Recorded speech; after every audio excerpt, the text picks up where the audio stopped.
براءة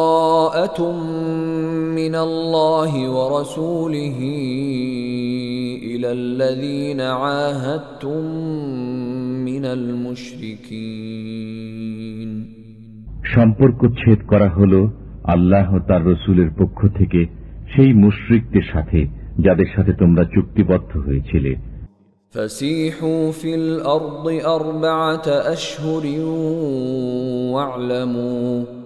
واعلموا أنكم غير معجز الله وأن الله مخزي الكافرين। অতঃপর তোমরা পরিভ্রমণ করো এ দেশে 4 মাস কাল, আর জেনে রেখো তোমরা আল্লাহকে পরাভূত করতে পারবে না, আর নিশ্চয় আল্লাহ কাফিরদের লাঞ্ছিত করে থাকেন। وَأَذَانٌ مِّنَ اللَّهِ وَرَسُولِهِ إِلَى النَّاسِ يَوْمَ الْحَجِّ الْأَكْبَرِ أَنَّ اللَّهَ بَرِيءٌ مِّنَ الْمُشْرِكِينَ وَرَسُولُهُ فَإِن تُبْتُمْ فَهُوَ خَيْرٌ لَّكُمْ وَإِن تَوَلَّيْتُمْ فَاعْلَمُوا أَنَّكُمْ غَيْرُ مُعْجِزِ اللَّهِ وَبَشِّرِ الَّذِينَ كَفَرُوا بِعَذَابٍ أَلِيمٍ। আর মহান হজের দিনে আল্লাহ ও তার রাসূলের পক্ষ থেকে লোকদের প্রতি ঘোষণা করে দেয়া হচ্ছে যে আল্লাহ মুশরিকদের থেকে দায়িত্ব মুক্ত এবং তার রাসূলও। অবশ্য যদি তোমরা তওবা করো তবে তা তোমাদের জন্য কল্যাণকর, আর যদি মুখ ফিরাও তবে জেনে রেখো আল্লাহকে তোমরা পরাভূত করতে পারবে না, আর কাফিরদের মর্মান্তিক শাস্তির সুসংবাদ দাও। إلا الذين عاهدتم من المشركين ثم لم ينقصوكم شيئا ولم يظاهروا عليكم أحدا فأتموا إليهم عهدهم إلى مدتهم إن الله يحب المتقين। তবে যে মুশরিকদের সাথে তোমরা চুক্তিবদ্ধ, অতঃপর যারা তোমাদের ব্যাপারে কোনো ত্রুটি করেনি এবং তোমাদের বিরুদ্ধে কাউকে সাহায্য করেনি, তাদের সাথে কৃত চুক্তিকে তাদের দেয়া মেয়াদ পর্যন্ত পূর্ণ করো। অবশ্যই আল্লাহ সাবধানীদের পছন্দ করেন। فَإِذَا انسَلَخَ الْأَشْهُرُ الْحُرُمُ فَاقْتُلُوا الْمُشْرِكِينَ حَيْثُ وَجَدتُّمُوهُمْ وَخُذُوهُمْ وَاحْصُرُوهُمْ وَاقْعُدُوا لَهُمْ كُلَّ مَرْصَدٍ فَإِن تَابُوا وَأَقَامُوا الصَّلَاةَ وَآتَوُا الزَّكَاةَ فَخَلُّوا سَبِيلَهُمْ ইন্নাল্লাহ গফুরুর রহিম। অতঃপর নিষিদ্ধ মাস অতিবাহিত হলে মুশরিকদের হত্যা করো যেখানে তাদের পাও, তাদের বন্দী করো এবং অবরোধ করো, আর প্রত্যেক ঘাঁটিতে তাদের সন্ধানে ওঁত পেতে বসে থাকো। কিন্তু যদি তারা তওবা করে, নামাজ কায়েম করে, যাকাত আদায় করে, তবে তাদের পথ ছেড়ে দাও। নিশ্চয়ই আল্লাহ অতি ক্ষমাশীল, পরম দয়ালু। وَإِنْ أَحَدٌ مِّنَ الْمُشْرِكِينَ اسْتَجَارَكَ فَأَجِرْهُ حَتَّى يَسْمَعَ كَلَامَ اللَّهِ ثُمَّ أَبْلِغْهُ مَأْمَنَهُ ذَلِكَ بِأَنَّهُمْ قَوْمٌ لَّا يَعْلَمُونَ। আর মুশরিকদের কেউ যদি তোমার কাছে আশ্রয় প্রার্থনা করে তবে তাকে আশ্রয় দেবে যাতে সে আল্লাহর কালাম শুনতে পায়, অতঃপর তাকে তার নিরাপদ স্থানে পৌঁছে দেবে। এটি এজন্য যে এরা জ্ঞান রাখে না। كيف يكون للمشركين عهد عند الله وعند رسوله إلا الذين عاهدتم عند المسجد الحرام فما استقاموا لكم فاستقيموا لهم ইন্নাল্লাহা ইউহিব্বুল মুত্তাকিন। মুশরিকদের চুক্তি আল্লাহর নিকট ও তাঁর রাসূলের নিকট কিরূপে বলবৎ থাকবে? তবে যাদের সাথে তোমরা চুক্তি সম্পাদন করেছ মসজিদুল হারামের নিকট, অতঃপর যে পর্যন্ত তারা তোমাদের জন্য সরল থাকে তোমরাও তাদের জন্য সরল থাকো। নিঃসন্দেহে আল্লাহ সাবধানীদের পছন্দ করেন। كيف وإن يظهروا عليكم لا يرقبوا فيكم إلا ولا ذمة يرضونكم بأفواههم وتأبى قلوبهم وأكثرهم فاسقون। কিরূপে? তারা তোমাদের উপর জয়ী হলে তোমাদের আত্মীয়তার ও অঙ্গীকারে কোনো মর্যাদা দেবে না। তারা মুখে তোমাদের সন্তুষ্ট করে, কিন্তু তাদের অন্তরসমূহ তা অস্বীকার করে, আর তাদের অধিকাংশ প্রতিশ্রুতি ভঙ্গকারী। اشتروا بآيات الله ثمنا قليلا فصدوا عن سبيله إنهم ساء ما كانوا يعملون। তারা আল্লাহর আয়াতসমূহ নগণ্য মূল্যে বিক্রয় করে, অতঃপর লোকদের নিবৃত রাখে তার পথ থেকে। তারা যা করে চলছে তা অতি নিকৃষ্ট। لا يرقبون في مؤمن إلا ولا ذمة وأولئك هم المعتدون। তারা মর্যাদা দেয় না কোনো মুসলমানের ক্ষেত্রে আত্মীয়তার আর না অঙ্গীকারের, আর তারাই সীমা লঙ্ঘনকারী। فإن تابوا وأقاموا الصلاة وآتوا الزكاة فإخوانكم في الدين ونفصل الآيات لقوم يعلمون। অবশ্যই তারা যদি তওবা করে, নামাজ কায়েম করে আর যাকাত আদায় করে, তবে তারা তোমাদের দ্বীনী ভাই। আর আমি বিধানসমূহে জ্ঞানী লোকদের জন্য সবিস্তারে বর্ণনা করে থাকি। وَإِن نَكَثُوا أَيْمَانَهُم مِّن بَعْدِ عَهْدِهِمْ وَطَعَنُوا فِي دِينِكُمْ فقاتلوا أئمة الكفر إنهم لا أيمان لهم لعلهم ينتهون।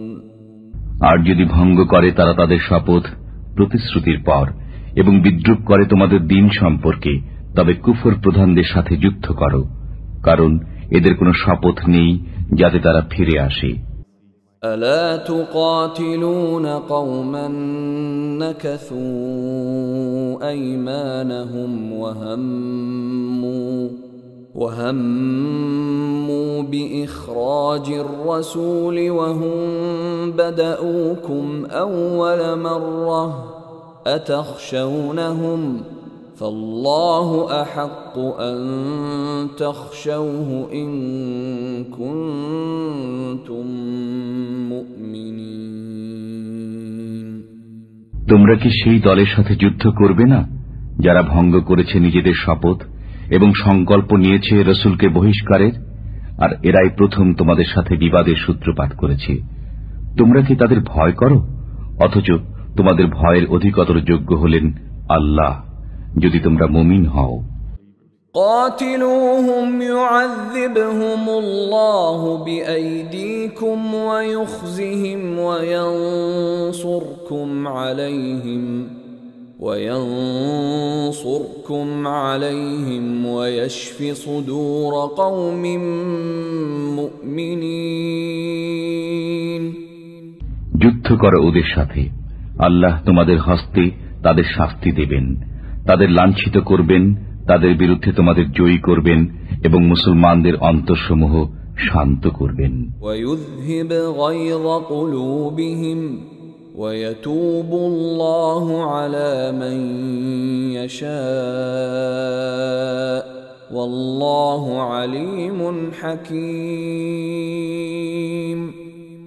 এবং তাদের মনের ক্ষোভ দূর করবেন, আর আল্লাহ যার প্রতি ইচ্ছা ক্ষমাশীল হবেন। আল্লাহ সর্বজ্ঞ প্রজ্ঞাময়। أم حسبتم أن تتركوا ولما يعلم الله الذين جاهدوا منكم ولم يتخذوا من دون الله ولا رسوله ولا المؤمنين وليجة والله خبير بما تعملون। তোমরা কি মনে করো যে তোমাদের ছেড়ে দেওয়া হবে এমনি, যতক্ষণ না আল্লাহ জেনে নেবেন তোমাদেরকে যুদ্ধ করেছে এবং কে আল্লাহ, তার রাসূল ও মুসলমানদের ব্যতীত অন্য কাউকে অন্তরঙ্গ বন্ধুরূপে গ্রহণ করা থেকে বিরত রয়েছে? আর তোমরা যা করো সে বিষয়ে আল্লাহ সবিশেষ অবহিত। ما كان للمشركين أن يعمروا مساجد الله شاهدين على أنفسهم بالكفر أولئك حبطت أعمالهم وفي النار هم خالدون। মুশরিকরা যোগ্যতা রাখে না আল্লাহর মসজিদ আবাদ করার, যখন তারা নিজেরাই নিজেদের কুফরির স্বীকৃতি দিচ্ছে। এদের আমল বরবাদ হবে এবং এরা আগুনে স্থায়ীভাবে বসবাস করবে। إنما يعمر مساجد الله من آمن بالله واليوم الآخر وأقام الصلاة وآتى الزكاة ولم يخش إلا الله فعسى أولئك أن يكونوا من المهتدين। নিঃসন্দেহে তারাই আল্লাহর মসজিদ আবাদ করবে যারা ঈমান এনেছে আল্লাহর প্রতি ও শেষ দিনের প্রতি এবং কায়েম করেছে নামাজ ও আদায় করেছে যাকাত, আর আল্লাহ ব্যতীত আর কাউকে ভয় করে না। অতএব আশা করা যায় তারা হিদায়াত প্রাপ্তদের অন্তর্ভুক্ত হবে। أجعلتم سقاية الحاج وعمارة المسجد الحرام كمن آمن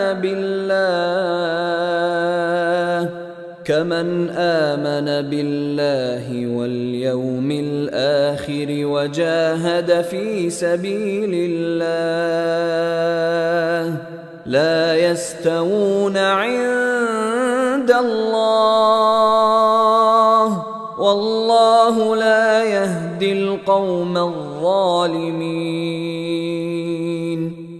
তোমরা কি হাজীদের পানি সরবরাহ ও মসজিদুল হারাম আবাদকরণকে সেই লোকের সমান মনে করো যে ঈমান রাখে আল্লাহ ও শেষ দিনের প্রতি এবং যুদ্ধ করেছে আল্লাহর রাহে? এরা আল্লাহর দৃষ্টিতে সমান নয়, আর আল্লাহ জালিম লোকদের হিদায়াত করেন না। الذين آمنوا وهاجروا وجاهدوا في سبيل الله بأموالهم وأنفسهم أعظم درجة عند الله وأولئك هم الفائزون।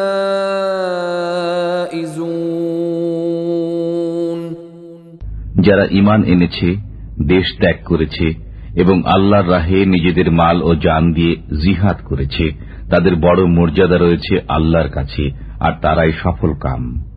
يبشرهم ربهم برحمة منه ورضوان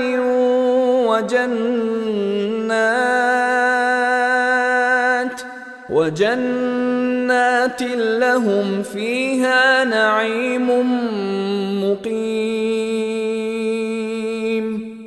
তাদের সুসংবাদ দিচ্ছেন তাদের পরওয়ারদিগার স্বীয় দয়া ও সন্তোষের এবং জান্নাতের, যেখানে আছে তাদের জন্য স্থায়ী শান্তি।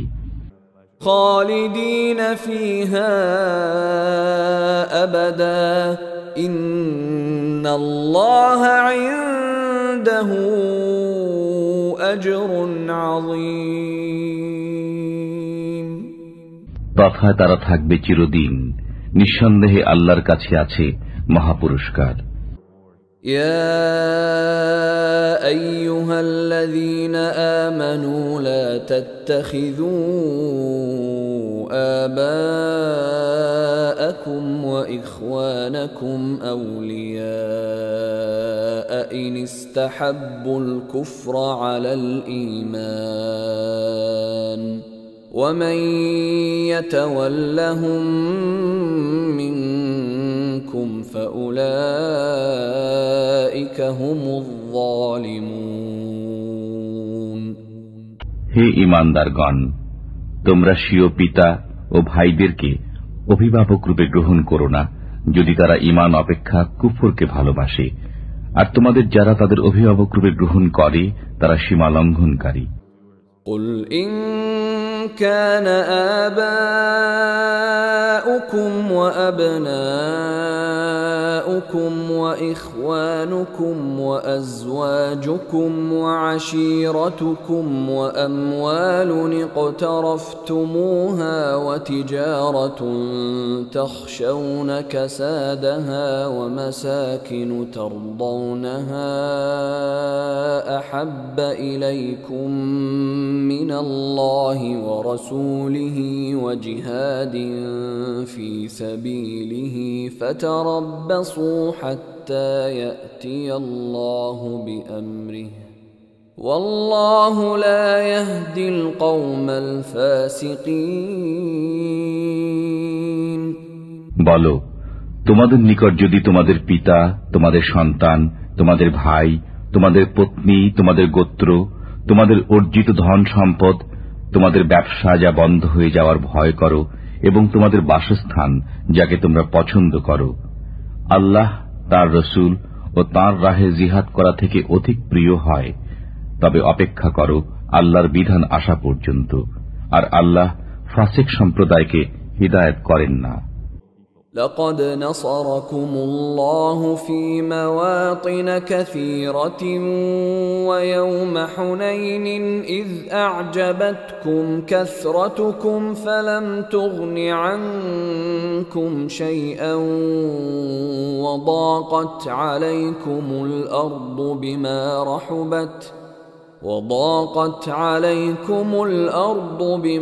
رحبت ثم وليتم مدبرين আল্লাহ তোমাদের সাহায্য করেছেন অনেক ক্ষেত্রে, এবং হুনাইনের দিনে যখন তোমাদের সংখ্যাধিক্য তোমাদের প্রফুল্ল করেছিল, কিন্তু তা তোমাদের কোনো কাজে আসেনি, এবং পৃথিবী প্রশস্ত হওয়া সত্ত্বেও তোমাদের জন্য সংকুচিত হয়েছিল।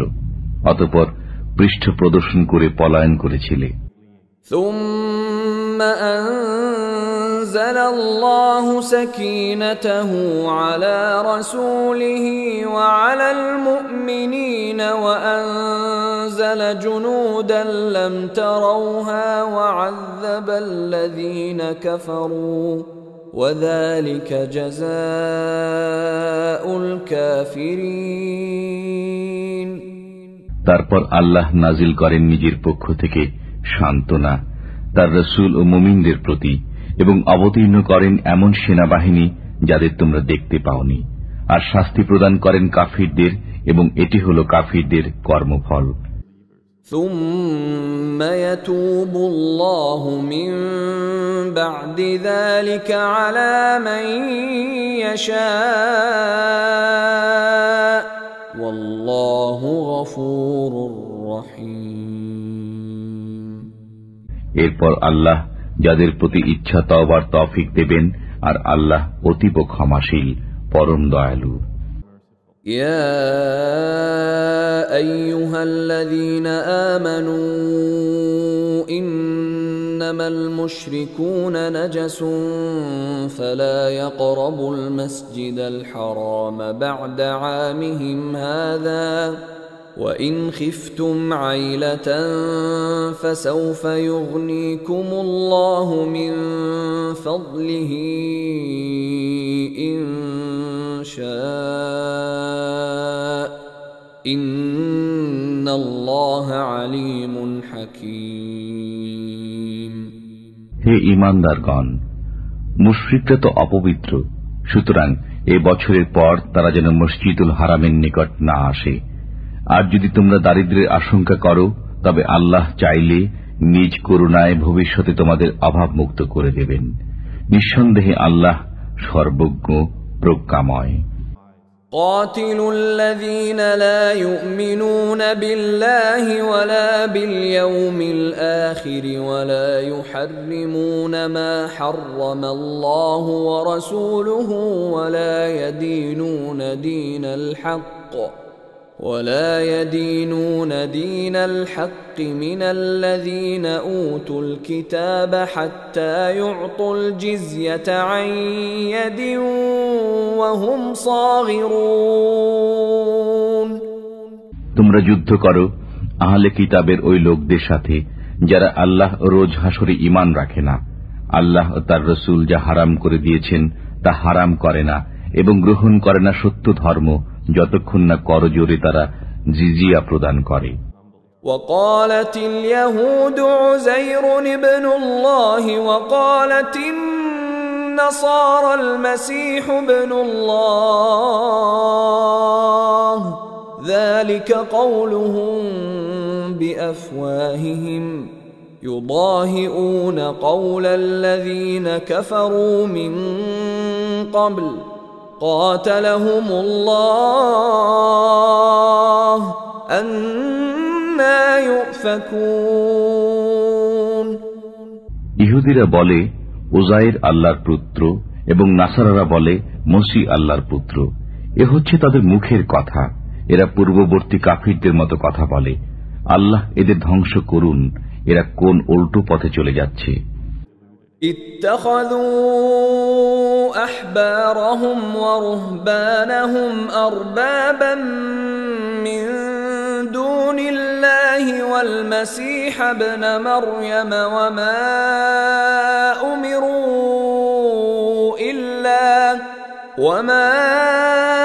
أمروا إلا ليعبدوا إلها واحدا لا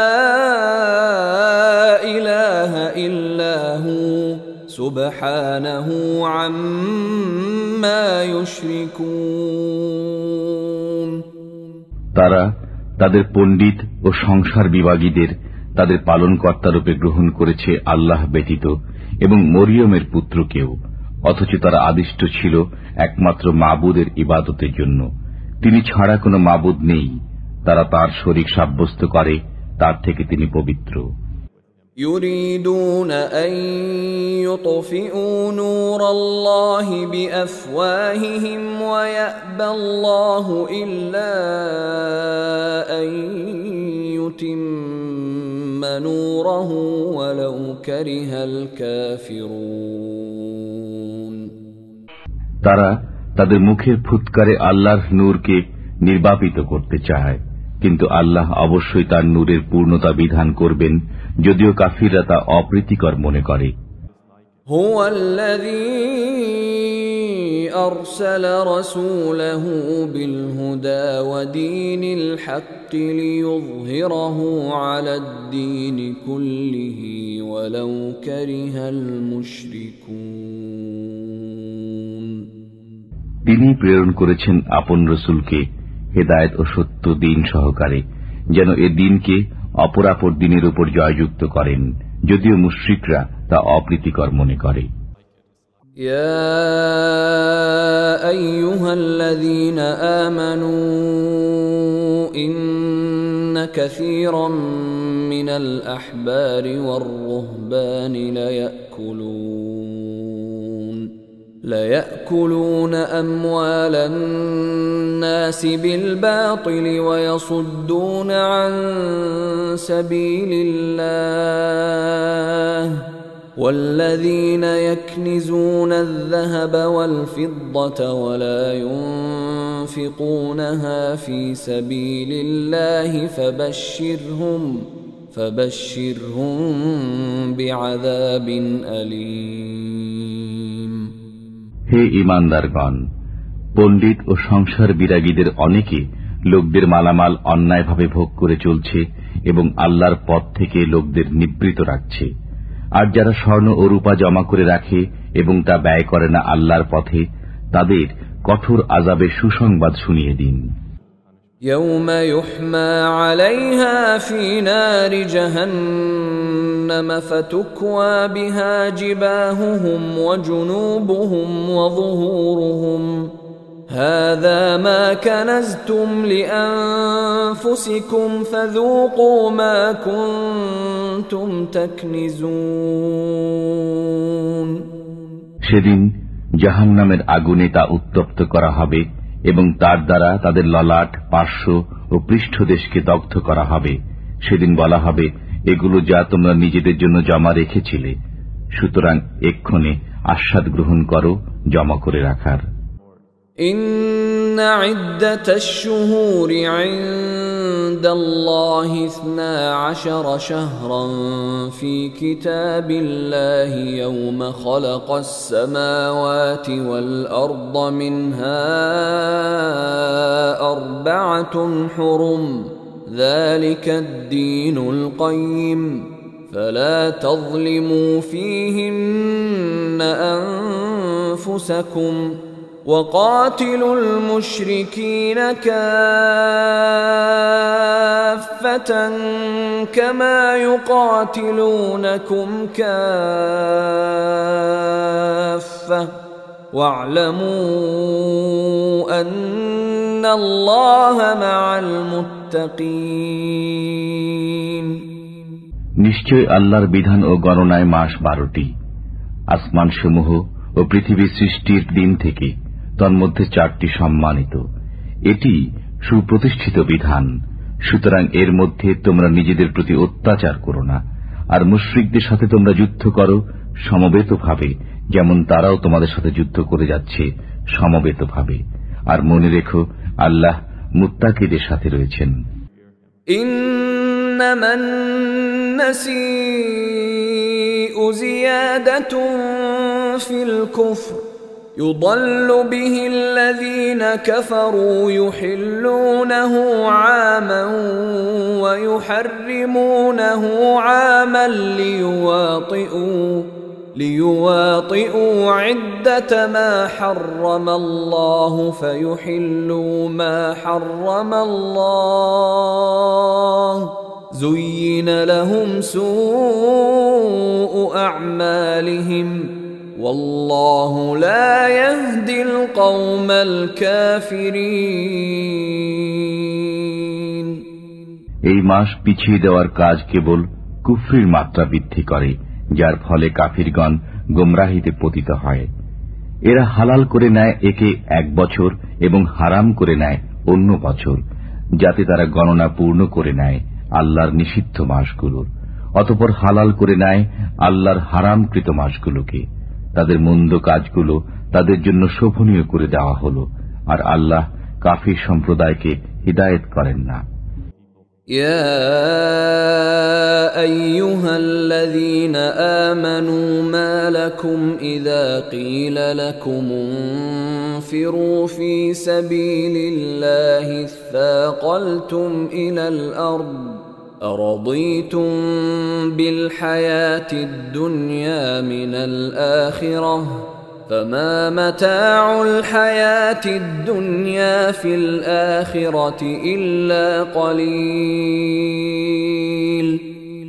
হে ঈমানদারগণ, তোমাদের কি হলো যখন আল্লাহর পথে বের হবার জন্য তোমাদের বলা হয়, তখন মাটি জড়িয়ে ধরো।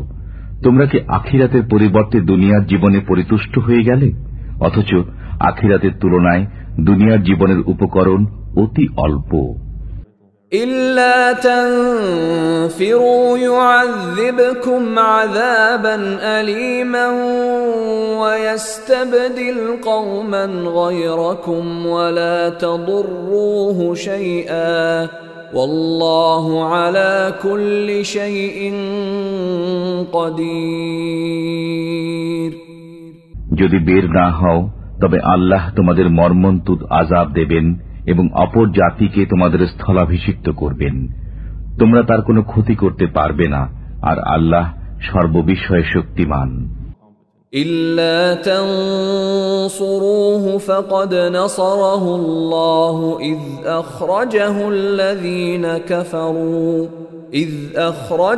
الذين كفروا ثاني اثنين إذ هما في الغار إذ يقول لصاحبه لا تحزن إن الله معنا فأنزل الله سكينته عليه وأيده بجنود لم تروها وجعل كلمة الذين كفروا السفلى وكلمة الله هي العليا والله عزيز حكيم।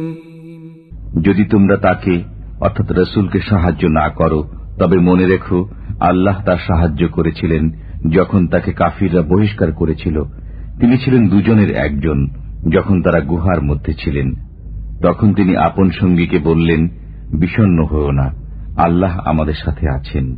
অতঃপর আল্লাহ তার প্রতি স্বীয় সান্ত্বনা নাজিল করলেন এবং তার সাহায্যে এমন বাহিনী পাঠালেন যা তোমরা দেখনি। বস্তুত আল্লাহ কাফিরদের মাথা নিচু করে দিলেন, আর আল্লাহর কথাই সদা সমুন্নত এবং আল্লাহ পরাক্রমশীল প্রজ্ঞাময়। انفروا خفافا وثقالا وجاهدوا بأموالكم وأنفسكم في سبيل الله ذلكم خير لكم إن كنتم تعلمون। তোমরা বের হয়ে পড়ো স্বল্প বা প্রচুর সরঞ্জামের সাথে এবং জিহাদ করো আল্লাহর পথে নিজেদের মাল ও জান দিয়ে। এটি তোমাদের জন্য অতি উত্তম যদি তোমরা বুঝতে পারো। لو كان عرضا قريبا وسفرا قاصدا لاتبعوك ولكن بعدت عليهم الشقة وسيحلفون بالله لو استطعنا لخرجنا معكم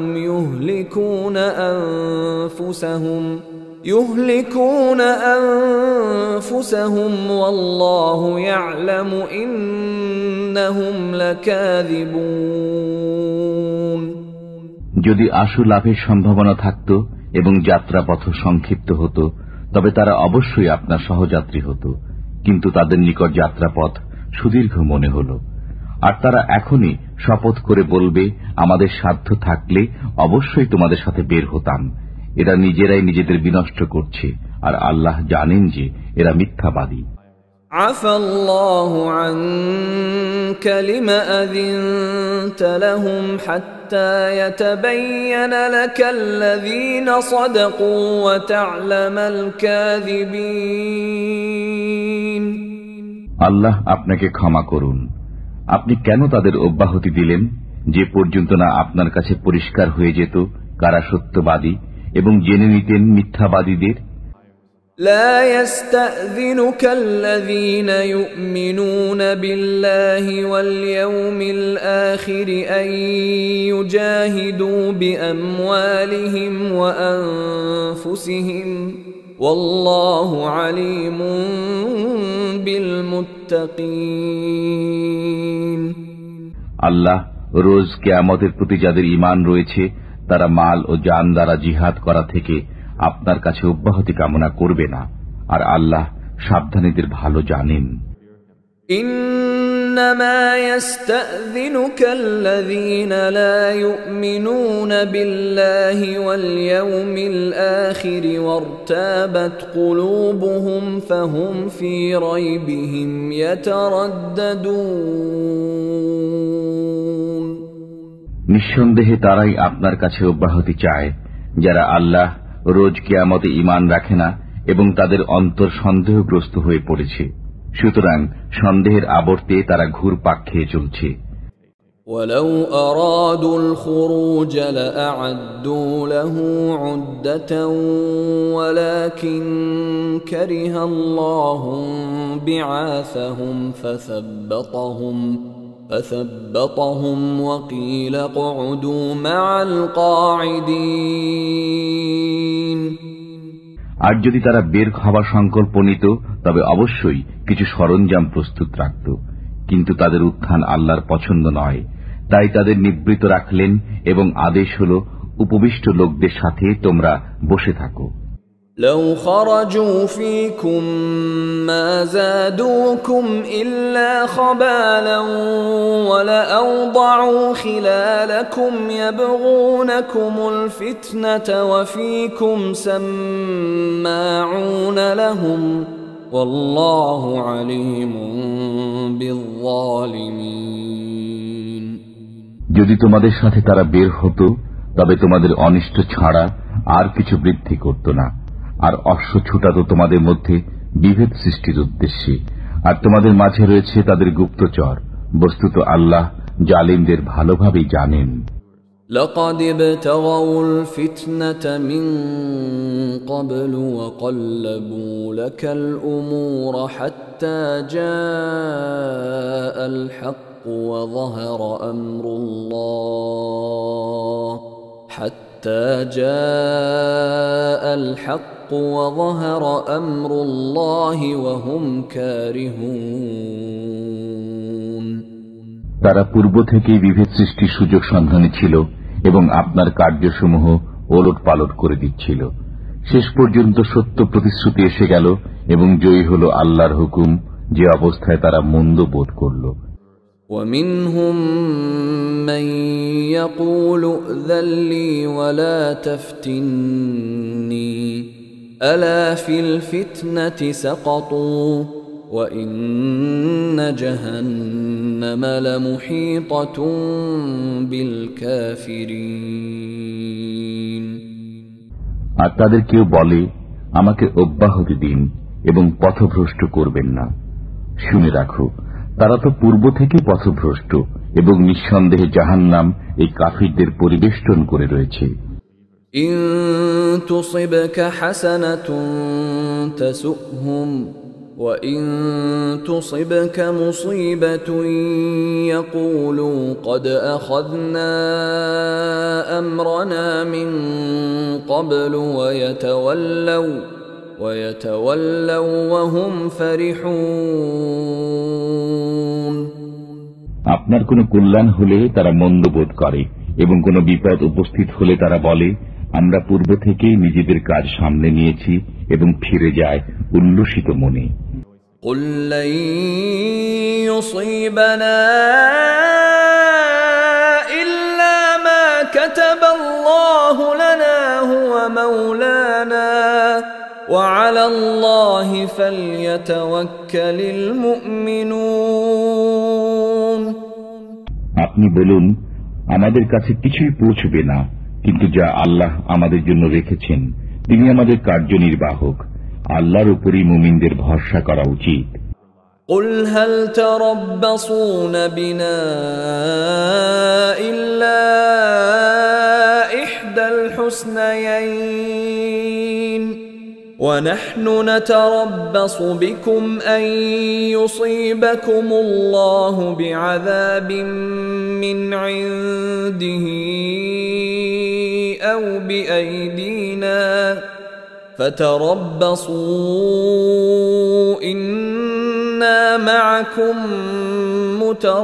متربصون আপনি বলুন, তোমরা তো আমাদের জন্য দুকল্যাণের একটি প্রত্যাশা করো, আর আমরা প্রত্যাশায় আছি তোমাদের জন্য যে আল্লাহ তোমাদের আযাব দান করুক নিজের পক্ষ থেকে অথবা আমাদের হস্তে। সুতরাং তোমরা অপেক্ষা করো, আমরাও তোমাদের সাথে অপেক্ষমান। قل أنفقوا طوعا أو كرها لن يتقبل منكم إنكم كنتم قوما فاسقين আপনি বলুন, তোমরা ইচ্ছায় অর্থ ব্যয় করো বা অনিচ্ছায়, তোমাদের থেকে তা কখনো কবুল হবে না, তোমরা নাফরমানের দল। وما منعهم أن تقبل منهم نفقاتهم إلا أنهم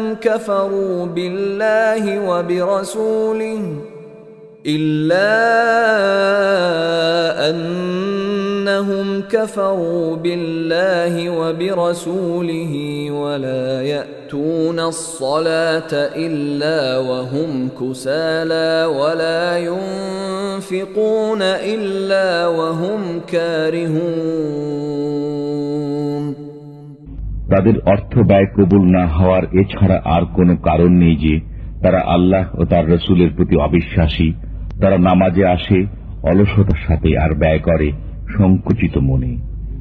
فلا تعجبك أموالهم ولا أولادهم إنما يريد الله ليعذبهم بها في الحياة الدنيا وتزهق أنفسهم وهم كافرون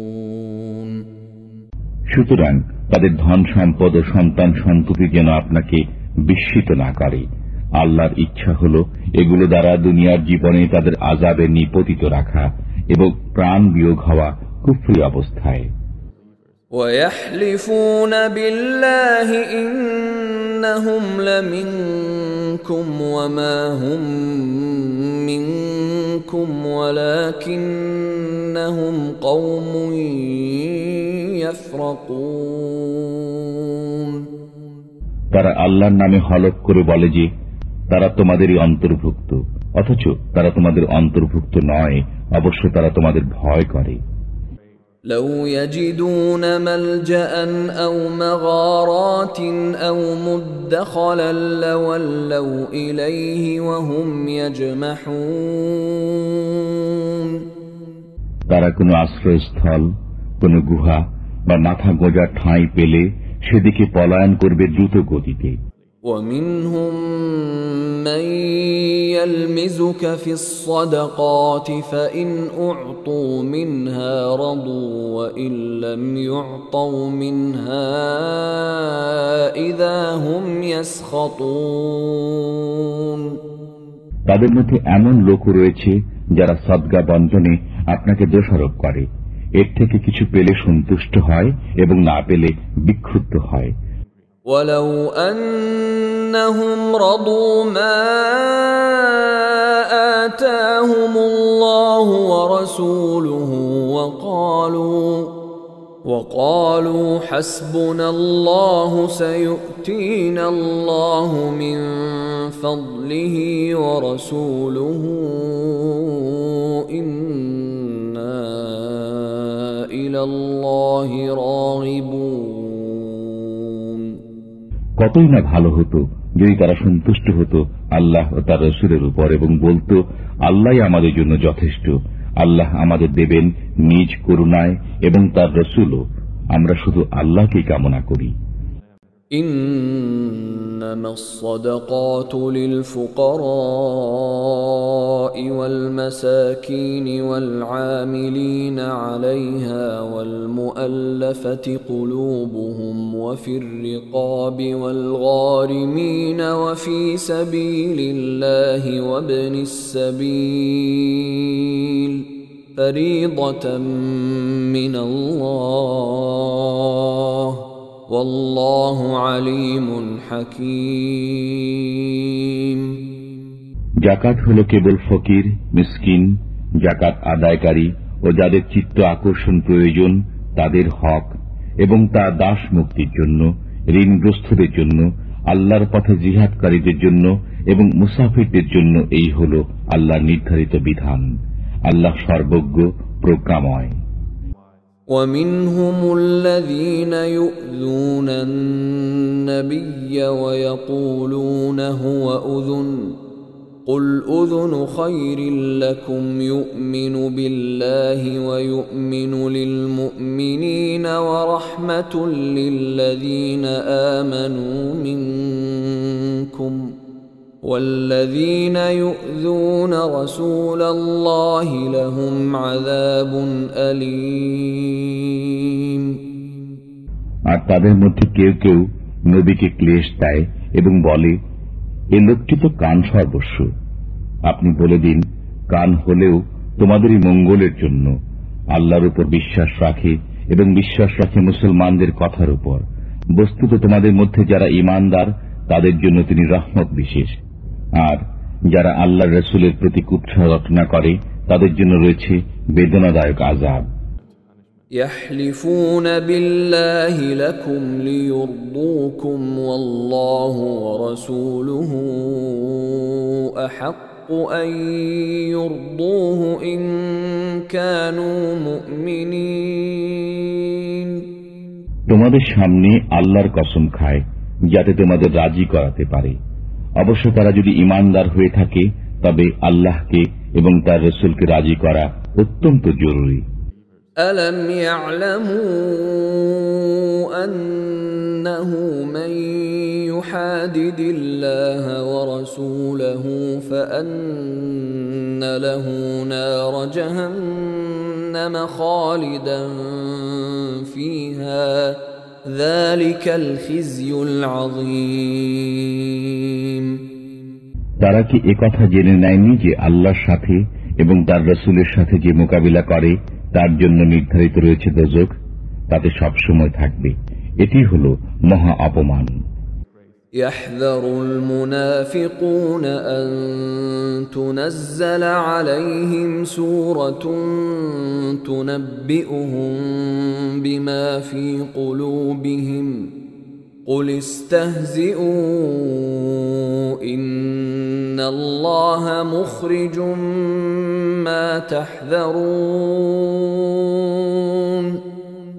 মুনাফিকরা এ ব্যাপারে ভয় করে যে মুসলমানদের উপর না এমন কোন সূরা নাজিল হয় যাতে তাদের অন্তরের গোপন বিষয় অবহিত করা হবে।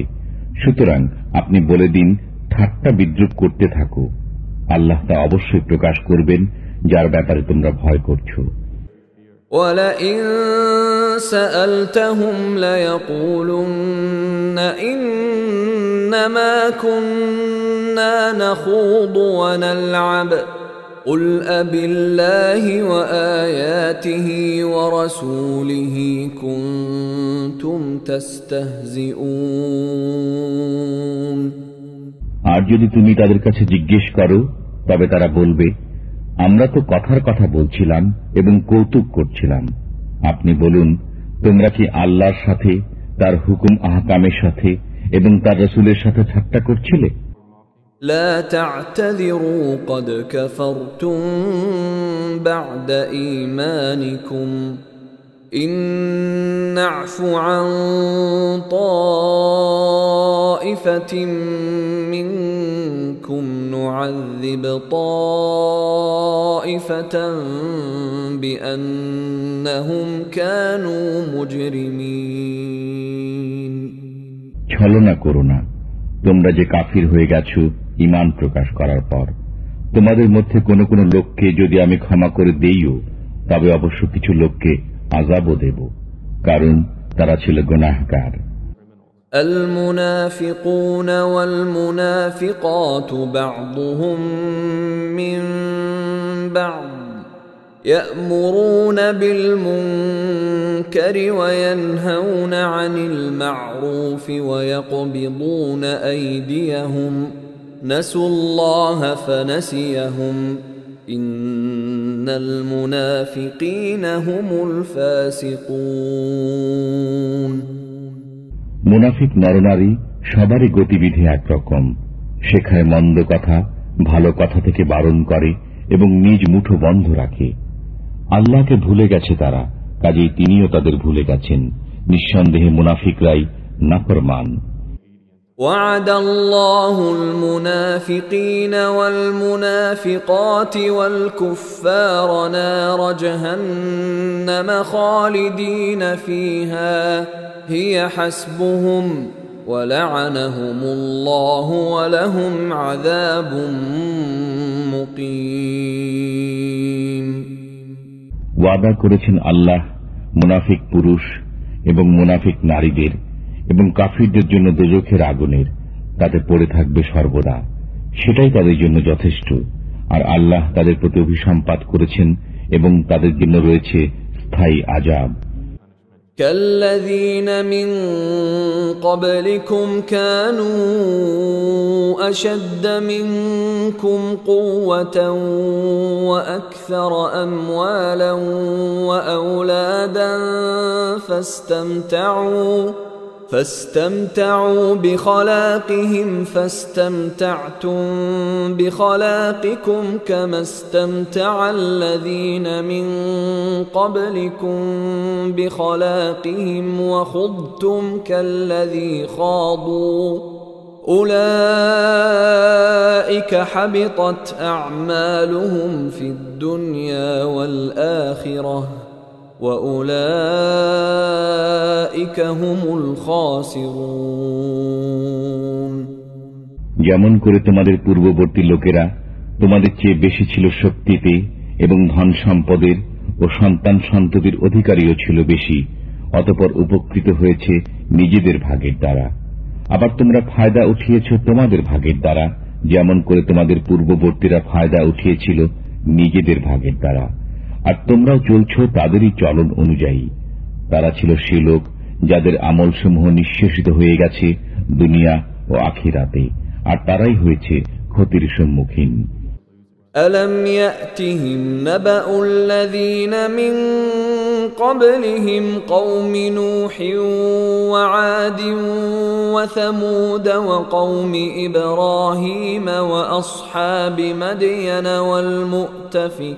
والمؤتفكات أتتهم رسلهم بالبينات فما كان الله ليظلمهم ولكن كانوا أنفسهم يظلمون। তাদের সংবাদ কি এদের কানে এসে পৌঁছায়নি যারা ছিল তাদের পূর্বে, নূহের, আদের ও সামুদের সম্প্রদায় এবং ইব্রাহিমের সম্প্রদায়ের এবং মাদিয়ানবাসীদের এবং সেসব জনপদের যেগুলোকে উল্টে দেওয়া হয়েছিল? তাদের কাছে এসেছিলেন তাদের নবী পরিষ্কার নির্দেশ নিয়ে। বস্তুত আল্লাহ তো এমন ছিলেন না যে তাদের উপর জুলুম করতেন, কিন্তু তারা নিজেরাই নিজেদের উপর জুলুম করত। والمؤمنون والمؤمنات بعضهم أولياء بعض يأمرون بالمعروف وينهون عن المنكر ويقيمون الصلاة ويؤتون الزكاة ويطيعون الله ورسوله أولئك سيرحمهم الله إن الله عزيز حكيم। আর ঈমানদার পুরুষ ও ঈমানদার নারী একে অপরের সহায়ক। তারা ভালো কথার শিক্ষা দেয় এবং মন্দ থেকে বিরত রাখে, নামাজ প্রতিষ্ঠা করে, যাকাত দেয় এবং আল্লাহ ও তাঁর রাসূলের নির্দেশ অনুযায়ী জীবন যাপন করে। এদের উপর আল্লাহ তাআলা দয়া করবেন। নিশ্চয়ই আল্লাহ পরাক্রমশালী, সুকৌশলী। وعد الله المؤمنين والمؤمنات جنات تجري من تحتها الأنهار خالدين فيها ومساكن طيبة في جنات عدن ورضوان من الله أكبر ذلك هو الفوز العظيم। আল্লাহ ঈমানদার পুরুষ ও ঈমানদার নারীদের প্রতিশ্রুতি দিয়েছেন কাননকুঞ্জের, যার তলদেশে প্রবাহিত হয় প্রস্রবণ। তারা সেগুলোই মাঝে থাকবে, আর এসব কাননকুঞ্জে থাকবে পরিচ্ছন্ন থাকার ঘর। বস্তুত এ সমুদায়ের মাঝে সবচেয়ে বড় হল আল্লাহর সন্তুষ্টি। এটি হল মহান কৃতকার্যতা। يا أيها النبي جاهد الكفار والمنافقين واغلظ عليهم ومأواهم جهنم وبئس المصير। হে নবী, কাফিরদের সাথে যুদ্ধ করুন এবং মুনাফিকদের সাথে তাদের সাথে কঠোরতা অবলম্বন করুন। তাদের ঠিকানা হল দোজখ এবং তা হল নিকৃষ্ট ঠিকানা। يحلفون بالله ما قالوا ولقد قالوا كلمة الكفر وكفروا بعد إسلامهم وهموا بما لم ينالوا وما نقموا إلا أن أغناهم الله ورسوله من فضله فإن يتوبوا يك خيرا لهم وإن يتولوا يعذبهم الله عذابا أليما في الدنيا والآخرة وما لهم في الأرض من ولي ولا نصير। তারা কসম খায় যে আমরা বলিনি, অথচ নিঃসন্দেহে তারা বলেছে কুফরি বাক্য এবং মুসলমান হবার পর অস্বীকৃতি জ্ঞাপনকারী হয়েছে।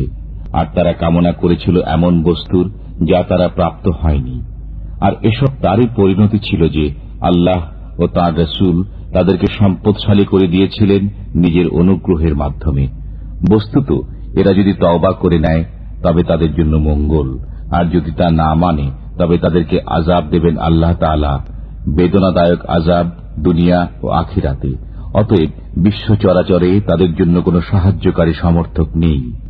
ومنهم من عاهد الله لئن آتانا من فضله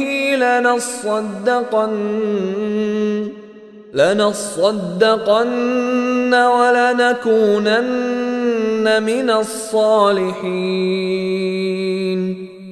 তাদের মধ্যে কেউ কেউ রয়েছে যারা আল্লাহ তাআলার সাথে ওয়াদা করেছিল যে তিনি যদি আমাদের প্রতি অনুগ্রহ দান করেন তবে অবশ্যই আমরা ব্যয় করব এবং সৎকর্মীদের অন্তর্ভুক্ত হয়ে থাকব।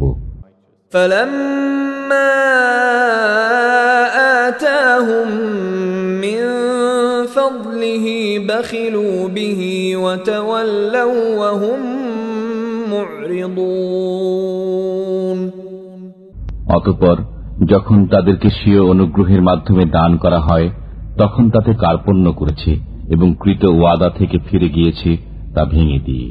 فأعقبهم نفاقا في قلوبهم إلى يوم يلقونه بما أخلفوا الله ما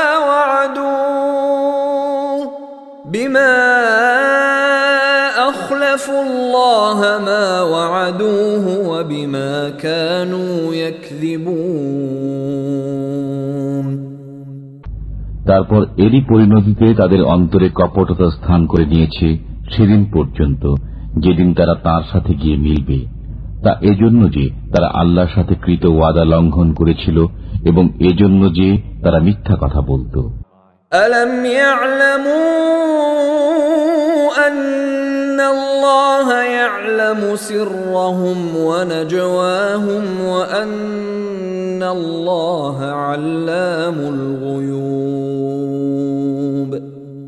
তারা কি জেনে নেয়নি যে আল্লাহ তাদের রহস্য ও সলা পরামর্শ সম্পর্কে অবগত এবং আল্লাহ খুব ভালো করে জানেন সমস্ত গোপন বিষয়। الذين يلمزون المطوعين من المؤمنين في الصدقات والذين لا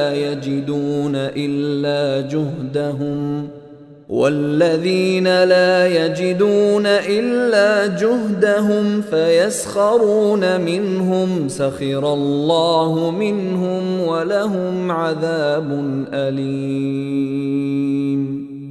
সে সমস্ত লোক যারা ভৎসনা বিদ্রুপ করে সেসব মুসলমানদের প্রতি যারা মন খুলে দান খয়রাত করে এবং তাদের প্রতি যাদের কিছুই নেই শুধুমাত্র নিজেদের পরিশ্রম লব্ধ বস্তু ছাড়া, তারপর তাদের প্রতি ঠাট্টা করে।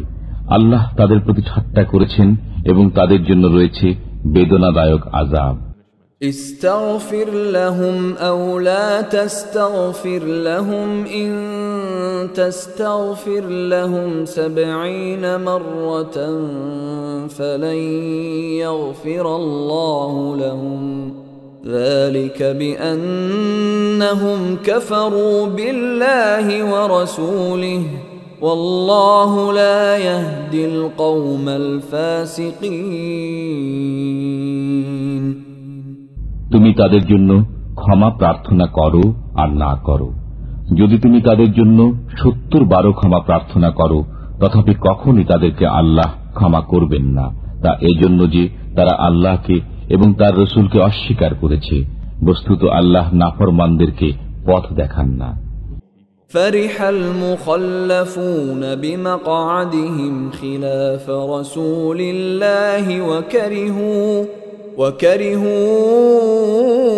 أن يجاهدوا بأموالهم وأنفسهم في سبيل الله وقالوا لا تنفروا في الحر قل نار جهنم أشد حرا لو كانوا يفقهون পেছনে থেকে যাওয়া লোকেরা আল্লাহর রসুল থেকে বিচ্ছিন্ন হয়ে বসে থাকতে পেরে আনন্দ লাভ করেছে, আর জান ও মালের দ্বারা আল্লাহর রাহে জিহাদ করতে অপছন্দ করেছে এবং বলেছে, এই গরমের মধ্যে অভিযানে বের হয়েও না। বলে দাও, উত্তাপে জাহান্নামের আগুন প্রচণ্ডতম, যদি তাদের বিবেচনা শক্তি থাকত। فليضحكوا قليلا وليبكوا كثيرا جزاء بما كانوا يكسبون অতএব তারা সামান্য হেসে নিক এবং তারা তাদের কৃতকর্মের বদলাতে অনেক বেশি কাঁদবে। فإن رجعك الله إلى طائفة منهم فاستأذنوك للخروج فقل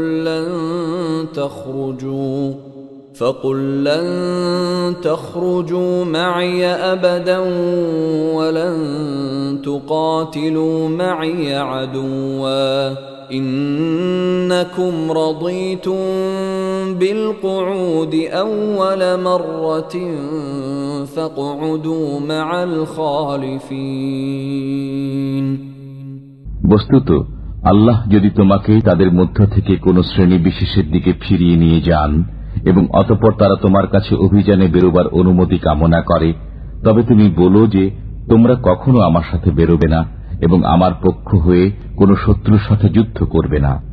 তোমরা তো প্রথমবারে বসে থাকা পছন্দ করেছ, কাজেই পেছনে পড়ে থাকা লোকদের সাথে বসে থাকো।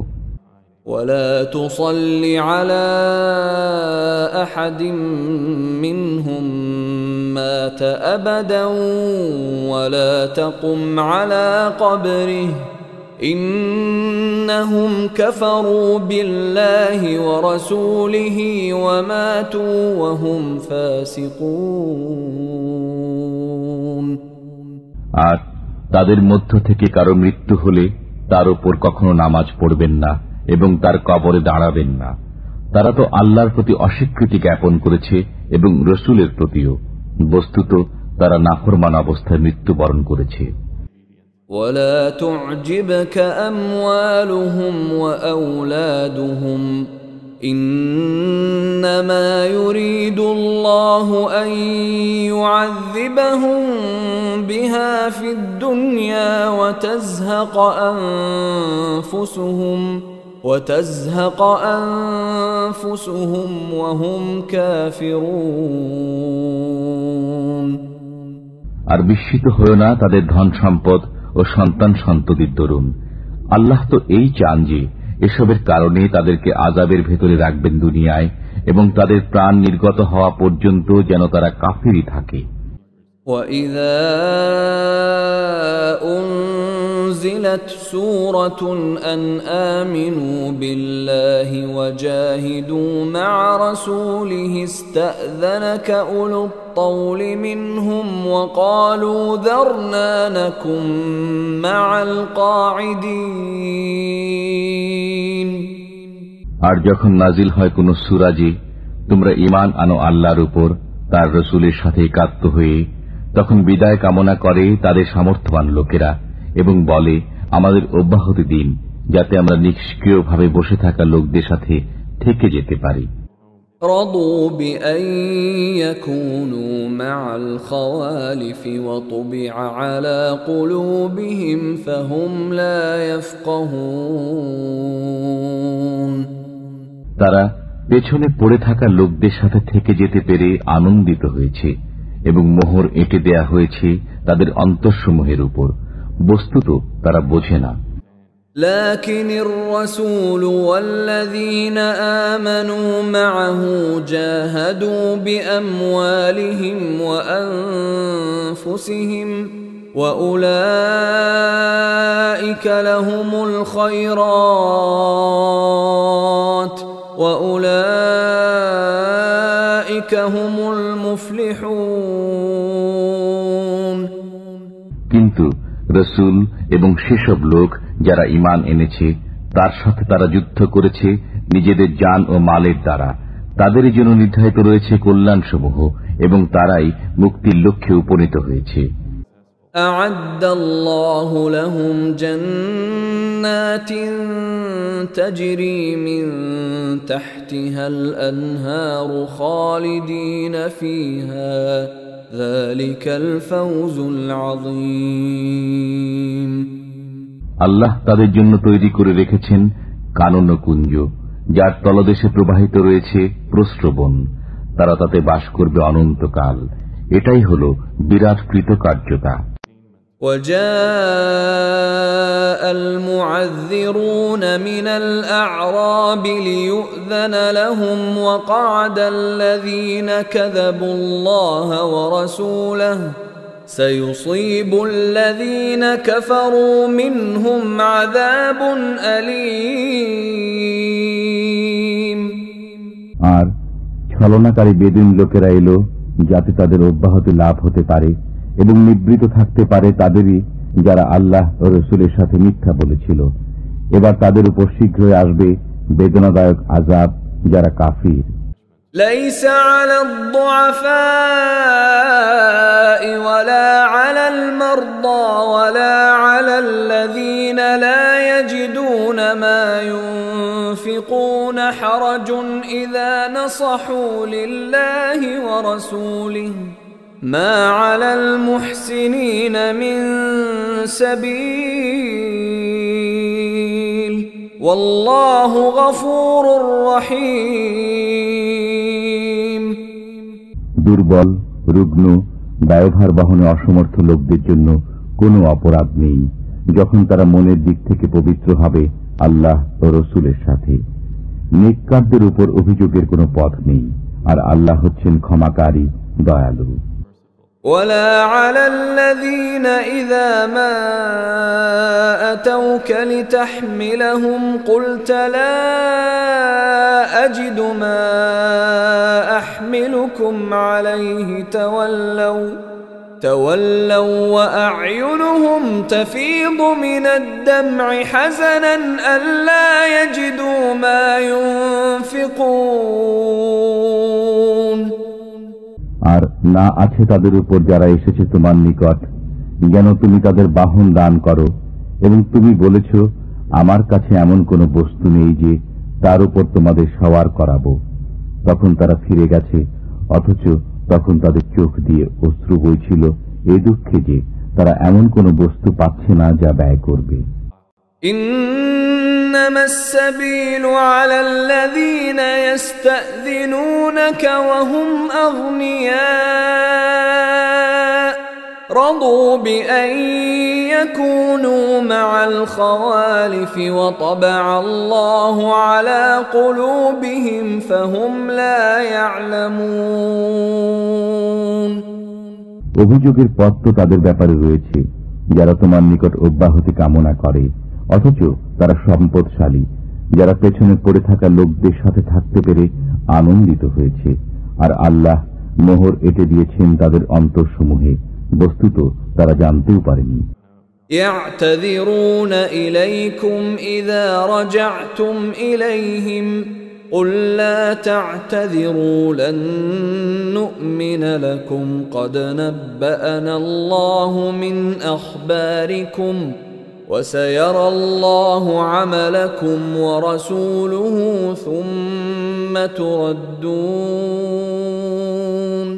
ثم تردون إلى عالم الغيب والشهادة فينبئكم بما كنتم تعملون তুমি যখন তাদের কাছে ফিরে আসবে তখন তারা তোমাদের নিকট ছল ছুতা নিয়ে উপস্থিত হবে। তুমি বলো, ছলনা করো না, আমি কখনো তোমাদের কথা শুনব না। আমাকে আল্লাহ তাআলা তোমাদের অবস্থা সম্পর্কে অবহিত করে দিয়েছেন, আর এখন তোমাদের কর্ম আল্লাহই দেখবেন এবং তার রাসূল। তারপর তোমরা প্রত্যাবর্তিত হবে সেই গোপন ও অগোপন বিষয়ে অবগত সত্তার নিকট। তিনিই তোমাদের বাতলে দেবেন যা তোমরা করছিলে।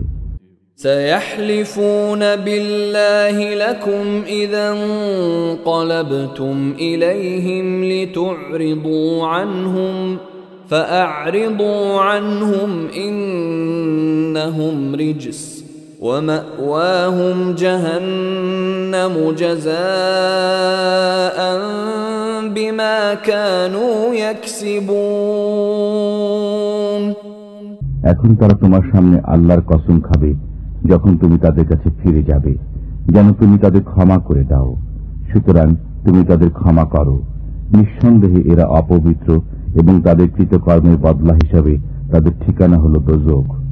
يحلفون لكم لترضوا عنهم فإن ترضوا عنهم فإن الله لا يرضى عن القوم الفاسقين তারা তোমার সামনে কসম খাবে যাতে তুমি তাদের প্রতি রাজি হয়ে যাও।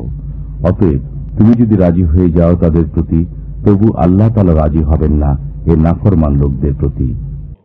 الأعراب أشد كفرا ونفاقا وأجدر ألا يعلموا حدود ما أنزل الله على رسوله والله عليم حكيم বেদুইনরা কুফর ও মুনাফিকিতে অত্যন্ত কঠোর হয়ে থাকে এবং এরা সেসব নীতি কানুন না শেখারই যোগ্য যা আল্লাহ তাআলা তার রাসূলের উপর নাজিল করেছেন।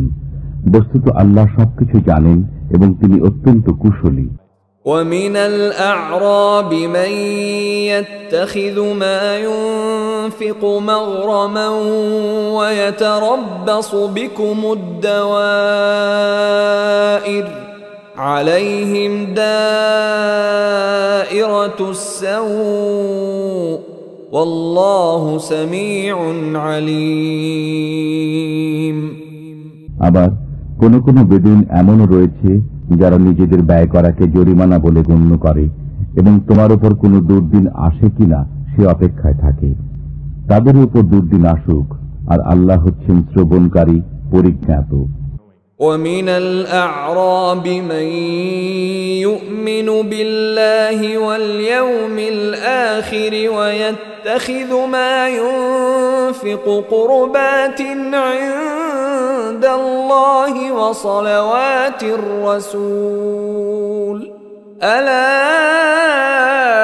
إنها قربة لهم سيدخلهم الله في رحمته إن الله غفور رحيم আর কোন কোন বেদুইন হলো তারা যারা ঈমান আনে আল্লাহর উপর, কিয়ামত দিনের উপর এবং নিজেদের ব্যয়কে আল্লাহর নৈকট্য এবং রাসূলের দোয়া লাভের উপায় বলে গণ্য করে, যেন তারাই হলো তাদের ক্ষেত্রে নৈকট্য। আল্লাহ তাদেরকে নিজের রহমতের অন্তর্ভুক্ত করবেন। নিশ্চয়ই আল্লাহ ক্ষমাশীল, করুণাময়। والسابقون الأولون من المهاجرين والأنصار والذين اتبعوهم بإحسان رضي الله عنهم ورضوا عنه رضي الله عنهم ورضوا عنه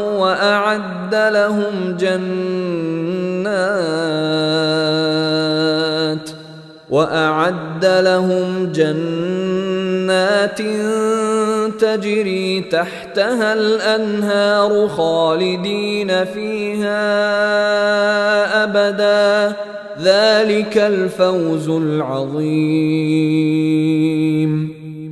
আর যারা সর্বপ্রথম হিজরতকারী ও আনসারদের মাঝে পুরাতন এবং যারা তাদের অনুসরণ করেছে, আল্লাহ সে সমস্ত লোকের প্রতি সন্তুষ্ট হয়েছেন এবং তারাও তাঁর প্রতি সন্তুষ্ট হয়েছে। আর তাদের জন্য প্রস্তুত রেখেছেন কানন কুঞ্জ, যার তলদেশ দিয়ে প্রবাহিত প্রস্রবণসমূহ, সেখানে তারা থাকবে চিরকাল। এটাই হল মহান কৃতকার্যতা। وَمِمَّنْ حَوْلَكُمْ مِنَ الْأَعْرَابِ مُنَافِقُونَ وَمِنْ أَهْلِ الْمَدِينَةِ مَرَدُوا عَلَى النِّفَاقِ لَا تَعْلَمُهُمْ نَحْنُ نَعْلَمُهُمْ سَنُعَذِّبُهُمْ مرتين ثم يردون إلى عذاب عظيم। আর কিছু কিছু তোমার আশেপাশের মুনাফিক এবং কিছু লোক মদিনাবাসী কঠোর মুনাফিকিতে অনড়। তুমি তাদের জানো না, আমি তাদের জানি। আমি তাদেরকে আযাব দান করব দুবার, তারপর তাদেরকে নিয়ে যাওয়া হবে মহা আযাবের দিকে। وآخرون اعترفوا بذنوبهم خلطوا عملا صالحا وآخر سيئا عسى الله أن يتوب عليهم إن الله غفور رحيم। আর কোন কোন লোক রয়েছে যারা নিজেদের পাপ স্বীকার করেছে, তারা মিশ্রিত করেছে একটি নেক কাজ ও অন্য একটি বদ কাজ। শীঘ্রই আল্লাহ হয়তো তাদেরকে ক্ষমা করে দেবেন। নিঃসন্দেহে আল্লাহ ক্ষমাশীল, করুণাময়। خذ من أموالهم صدقة تطهرهم وتزكيهم بها وصل عليهم إن صلاتك سكن لهم والله سميع عليم। তাদের মালামাল থেকে যাকাত গ্রহণ করো, যাতে তুমি সেগুলোকে পবিত্র করতে এবং সেগুলোকে বরকতময় করতে পারো এর মাধ্যমে। আর তুমি তাদের জন্য দোয়া করো, নিঃসন্দেহে তোমার দোয়া তাদের জন্য সান্ত্বনা স্বরূপ। বস্তুত আল্লাহ সবকিছুই শোনেন, জানেন। ألم يعلموا أن الله هو يقبل التوبة عن عباده ويأخذ الصدقات وأن الله هو التواب الرحيم। তারা কি একথা জানতে পারেননি যে আল্লাহ নিজেই স্বীয় বান্দাদের তওবা কবুল করেন এবং যাকাত গ্রহণ করেন? বস্তুত আল্লাহই তওবা কবুলকারী, করুণাময়। وَقُلِ اعْمَلُوا فَسَيَرَى اللَّهُ عَمَلَكُمْ وَرَسُولُهُ وَالْمُؤْمِنُونَ وَسَتُرَدُّونَ إِلَى عَالِمِ الْغَيْبِ وَالشَّهَادَةِ فَيُنَبِّئُكُم بِمَا كُنتُمْ تَعْمَلُونَ। আর তুমি বলে দাও, তোমরা আমল করে যাও, তার পরবর্তীতে আল্লাহ দেখবেন তোমাদের কাজ এবং দেখবেন রাসূল ও মুসলমানগণ। তাছাড়া তোমরা শীঘ্রই প্রত্যাবর্তিত হবে তাঁর সান্নিধ্যে, যিনি গোপন ও প্রকাশ্য বিষয়ে অবগত। তারপর তিনি জানিয়ে দেবেন তোমাদেরকে যা করতে। وآخرون مرجون لأمر الله إما يعذبهم وإما يتوب عليهم والله عليم حكيم। আবার অনেক লোক রয়েছে যাদের কাজকর্ম আল্লাহর নির্দেশের উপর স্থগিত রয়েছে। তিনি হয় তাদের আযাব দেবেন, না হয় তাদের ক্ষমা করে দেবেন। বস্তুত আল্লাহ সবকিছুই জ্ঞাত, বিজ্ঞতা সম্পন্ন। والذين اتخذوا مسجدا ضرارا وكفرا وتفريقا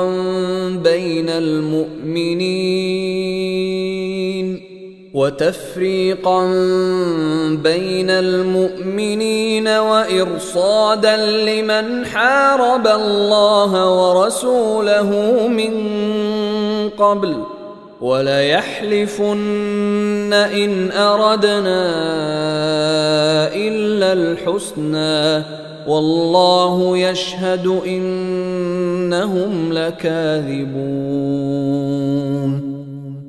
আর যারা নির্মাণ করেছে মসজিদ জিদের বশে এবং কুফরের তাড়নায় মুমিনদের মধ্যে বিভেদ সৃষ্টির উদ্দেশ্যে এবং ওই লোকদের জন্য ঘাঁটি স্বরূপ যে পূর্ব থেকে আল্লাহ ও তার রসুলের সাথে যুদ্ধ করে আসছে, আর তারা অবশ্যই শপথ করবে যে আমরা কেবল কল্যাণই চেয়েছি, পক্ষান্তরে আল্লাহ সাক্ষী যে তারা সবাই মিথ্যুক। لا تقم فيه أبدا لمسجد أسس على التقوى من أول يوم أحق أن تقوم فيه رجال يحبون أن يتطهروا والله يحب المطهرين তুমি কখনো সেখানে দাঁড়াবে না, তবে যে মসজিদের ভিত্তি রাখা হয়েছে তাকওয়ার উপর প্রথম দিন থেকে, সেটি তোমার দাঁড়াবার যোগ্য স্থান। সেখানে রয়েছে এমন লোক যারা পবিত্রতাকে ভালোবাসে, আর আল্লাহ পবিত্র লোকদের ভালোবাসেন। أفمن أسس بنيانه على تقوى من الله ورضوان خير أم من أسس بنيانه على شفا جرف هار فانهار به في نار جهنم والله لا يهدي القوم الظالمين যে ব্যক্তি স্বীয় গৃহের ভিত্তি রেখেছে আল্লাহর ভয় ও তাঁর সন্তুষ্টির উপর, সে উত্তম না সে ব্যক্তি উত্তম যে স্বীয় গৃহের ভিত্তি রেখেছে কোন গর্তের কিনারায় যা ধসে পড়ার নিকটবর্তী এবং অতঃপর তা ওকে নিয়ে দোজখের আগুনে পতিত হয়, আর আল্লাহ জালিমদের পথ দেখান না। لا يزال بنيانهم الذي بنوا ريبة في قلوبهم إلا أن تقطع قلوبهم والله عليم حكيم তাদের নির্মিত গৃহটি তাদের অন্তরে সদা সন্দেহের উদ্রেক করে যাবে, যে পর্যন্ত না তাদের অন্তরগুলো চৌচির হয়ে যায়, আর আল্লাহ সর্বজ্ঞ প্রজ্ঞাময়। ইন্নাল্লাহা ইশতারা মিনাল মুমিনিনা আনফুসাহুম ওয়া আমওয়ালাহুম বিআন্না লাহুমুল জান্নাহ يقاتلون في سبيل الله فيقتلون ويقتلون وعدا عليه حقا في التوراة والإنجيل والقرآن ومن أوفى بعهده من الله فاستبشروا ببيعكم الذي بايعتم به وذلك هو الفوز العظيم আল্লাহ ক্রয় করে নিয়েছেন মুসলমানদের থেকে তাদের জান ও মাল এই মূল্যে যে তাদের জন্য রয়েছে জান্নাত। তারা যুদ্ধ করে আল্লাহর রাহে, অতঃপর মারে ও মরে। তাওরাত, ইনজিল ও কোরআন তিনি এ সত্য প্রতিশ্রুতিতে অবিচল, আর আল্লাহর যে প্রতিশ্রুতি রক্ষায় কে অধিক। সুতরাং তোমরা আনন্দিত হও সে লেনদেনের উপর যা তোমরা করছো তার সাথে, আর এ হল মহান সাফল্য।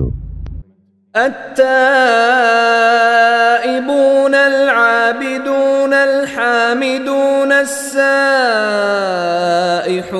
الراكعون الساجدون الآمرون بالمعروف والناهون عن المنكر المنكر والحافظون لحدود الله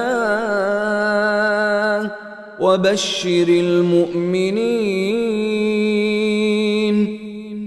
তারা তাওবাকারী, ইবাদতকারী, শুকরগুজার, দুনিয়ার সাথে সম্পর্ক ছেদকারী, রুকু ও সিজদা আদায়কারী, সৎ কাজের আদেশ দানকারী ও মন্দ কাজ থেকে নিবৃতকারী এবং আল্লাহর দেয়া সীমাসমূহের হেফাজতকারী। বস্তুত সুসংবাদ দাও ঈমানদারদেরকে। ما كان للنبي والذين آمنوا أن يستغفروا للمشركين ولو كانوا أولي قربى من بعد ما تبين لهم أنهم أصحاب الجحيم নবী এবং মুমিনের উচিত নয় মুশরিকদের মাগফিরাত কামনা করা, যদিও তারা আত্মীয় হোক, এ কথা সুস্পষ্ট হওয়ার পর যে তারা দোজখী। وما كان استغفار إبراهيم لأبيه إلا عن موعدة وعدها إياه فلما تبين له أنه عدو لله تبرأ منه إن إبراهيم لأواه حليم আর ইব্রাহিম কর্তৃক স্বীয় পিতার মাগফিরাত কামনা ছিল কেবল সেই প্রতিশ্রুতির কারণে যা তিনি তার সাথে করেছিলেন। অতঃপর যখন তার কাছে এই কথা প্রকাশ পেল যে সে আল্লাহর শত্রু, তখন তার সাথে সম্পর্ক ছিন্ন করে নিলেন। নিঃসন্দেহে ইব্রাহিম ছিলেন বড় কোমল হৃদয়, সহনশীল। وما كان الله ليضل قوما بعد إذ هداهم حتى يبين لهم ما يتقون إن الله بكل شيء عليم আর আল্লাহ কোন জাতিকে হিদায়াত করার পর পথভ্রষ্ট করেন না যতক্ষণ না তাদের জন্য পরিষ্কারভাবে বলে দেন সেসব বিষয় যা থেকে তাদের বেঁচে থাকা দরকার। নিঃসন্দেহে আল্লাহ সব বিষয়ে ওয়াকিফহাল। ইন্নাল্লাহ লাহু মুলকুস সামাওয়াতি ওয়াল আরদ ইউহয়ী ওয়া ইউমীত ওয়া মা লাকুম মিন দুনিল্লাহি মিন ওয়ালিয়্যিন ওয়ালা নাসীর। নিশ্চয় আল্লাহর জন্য আসমানসমূহ ও জমিনের সাম্রাজ্য। তিনি জিন্দা করেন ও মৃত্যু ঘটান, আর আল্লাহ ব্যতীত তোমাদের জন্য কোনো সহায় নেই, কোনো সাহায্যকারীও নেই। لقد تاب الله على النبي والمهاجرين والأنصار الذين اتبعوه في ساعة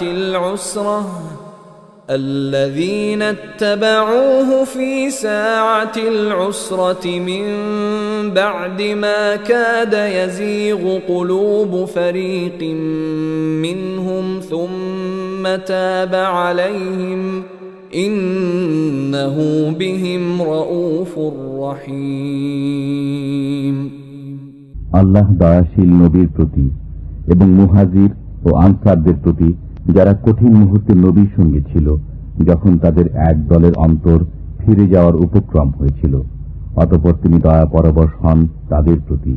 নিঃসন্দেহে তিনি তাদের প্রতি দয়াশীল ও করুণাময়। وعلى الثلاثة الذين خلفوا حتى إذا ضاقت عليهم الأرض بما رحبت وضاقت عليهم أنفسهم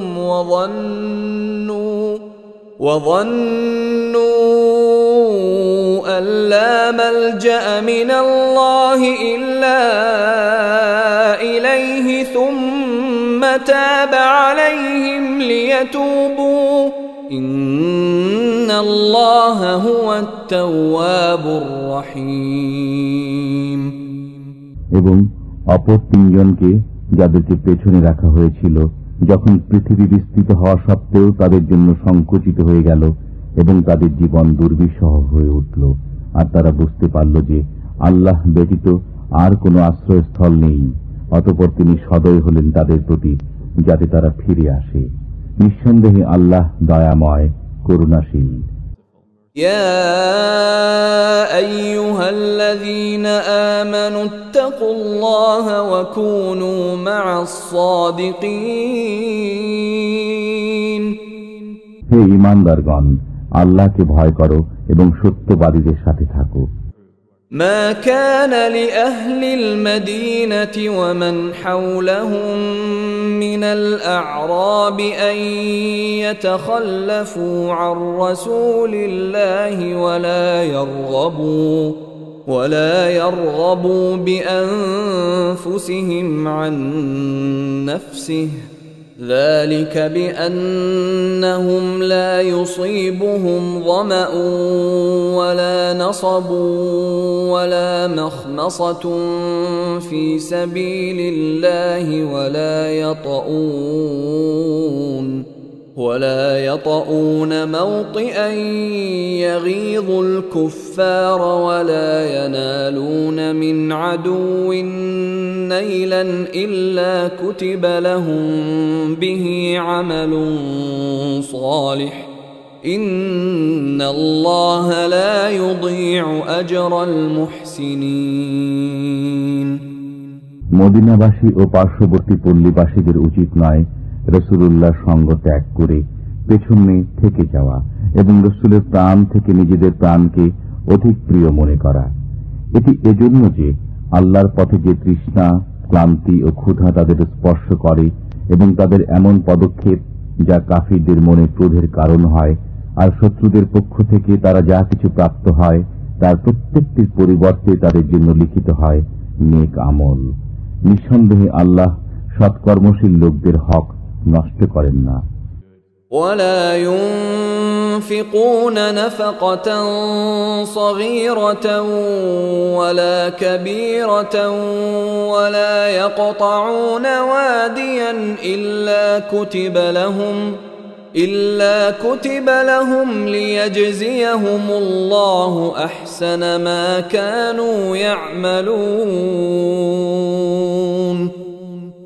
আর তারা অল্প বিস্তর যা কিছু ব্যয় করে, যত প্রান্তর তারা অতিক্রম করে, তার সবই তাদের নামে লেখা হয়, যেন আল্লাহ তাদের কৃতকর্মসমূহের উত্তম বিনিময় প্রদান করেন। وما كان المؤمنون لينفروا كافة فلولا نفر من كل فرقة منهم طائفة ليتفقهوا في الدين ولينذروا قومهم إذا رجعوا إليهم لعلهم يحذرون।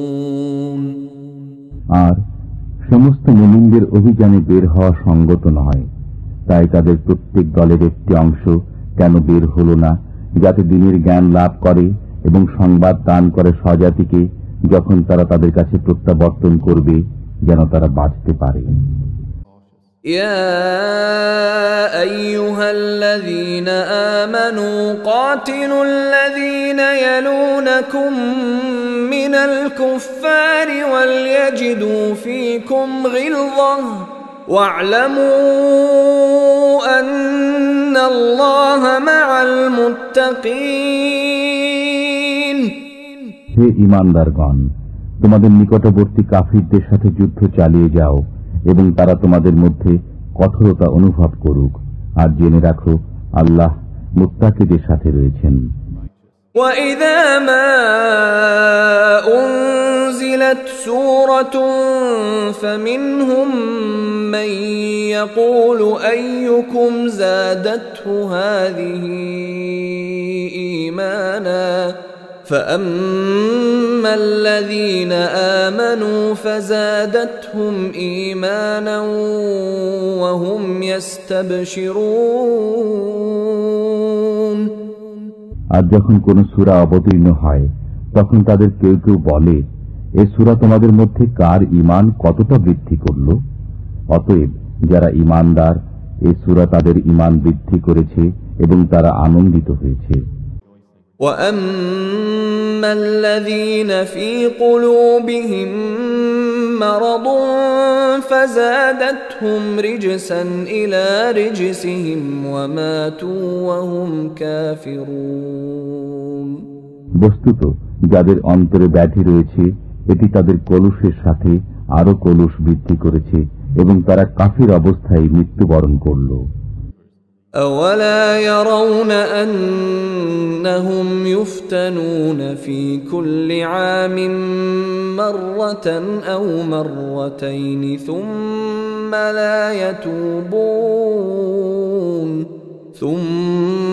لَا يَتُوبُونَ وَلَا هُمْ يَذَّكَّرُونَ।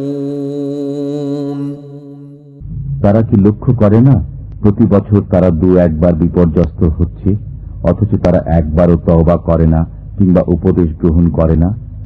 وَإِذَا مَا أُنزِلَتْ سُورَةٌ نَظَرَ بَعْضُهُمْ إِلَى بَعْضٍ هَلْ يَرَاكُم مِّنْ أَحَدٍ ثُمَّ انصَرَفُوا صَرَفَ اللَّهُ قُلُوبَهُم بِأَنَّهُمْ قَوْمٌ لَّا يَفْقَهُونَ। আর যখনই কোন সূরা অবতীর্ণ হয় তখন তারা একে অন্যের দিকে তাকায় যে কোন মুসলমান তোমাদের দেখছে কিনা, অতঃপর সরে পড়ে। আল্লাহ ওদের অন্তরকে সত্য বিমুখ করে দিয়েছেন, নিশ্চয়ই তারা নির্বোধ সম্প্রদায়।